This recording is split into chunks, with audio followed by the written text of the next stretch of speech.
Hello, my name is Charles Gonzalez, and today I will be talking about Hurricane Idalia.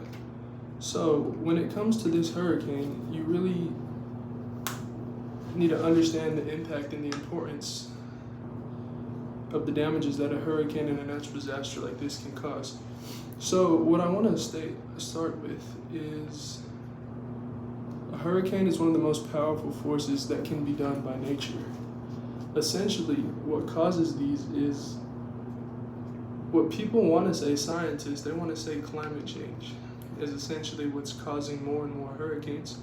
But with this being said, there is such a huge environmental impact, and there's such a bold message that I want to say to people is in these kind of situations, people don't consider, obviously people consider the floods, but when it comes to things like water contamination and limited food resources, you can easily see how this can negatively affect an environment.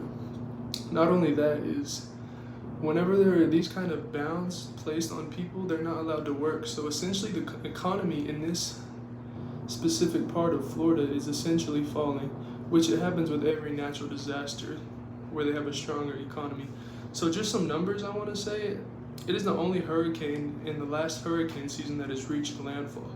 It was a Category 3 hurricane with 125 mile per hour winds, which is absurd.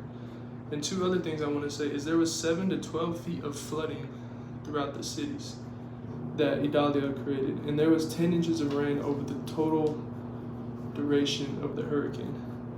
Now, what I want to go back on is the economy impact, because what people don't understand is in these kind of situations, companies and people's jobs completely cease to exist. Like, they come to a complete halt. And I feel like people not only need to be aware and prepare for their home, but they need to do this for their businesses as well. So some things I would say for the businesses, have some proper technological advancements where your company doesn't have to be operated in one place.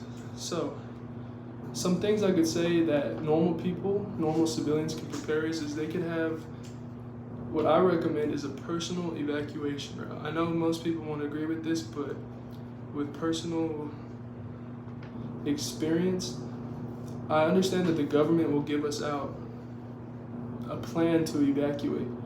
But if you're a certain type of person who's excluded from a city, you essentially have to find your own route of evacuation.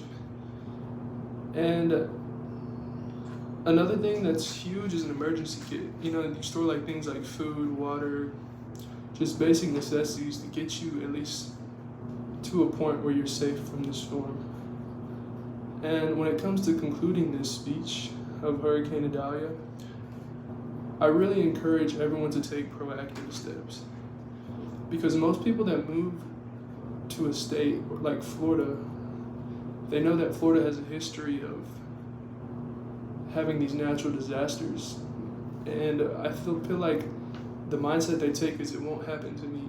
So what I encourage everyone who lives in these areas is to actually take action, because nobody knows when it's truly going to happen. So with this being said, that was my call to action. With this being said, scientists have traced climate change to the overall impact of natural disasters like a hurricane. To me, it doesn't really make sense, but you can't argue with science, I guess. So what I want to say is, if we as a whole world and community limit our waste, maybe it'll slow down the climate change cycle. And with this being said, maybe we'll slow down natural disasters. So my name is Charles Gonzalez, and this is my speech. Thank you.